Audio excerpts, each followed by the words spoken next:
Our next definition, inverse element with respect to the binary operation star.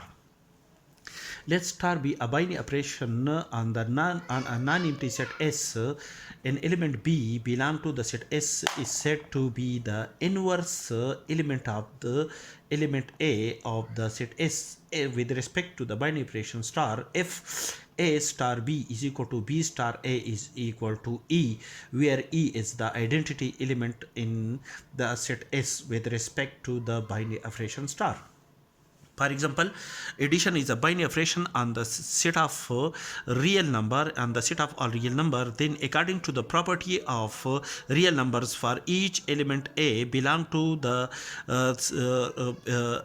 set of real number, there exists an element B belong to the set of real number such that A plus B is equal to B plus A is equal to 0, where 0 is an identity element of the set of real number with respect to the binary operation addition.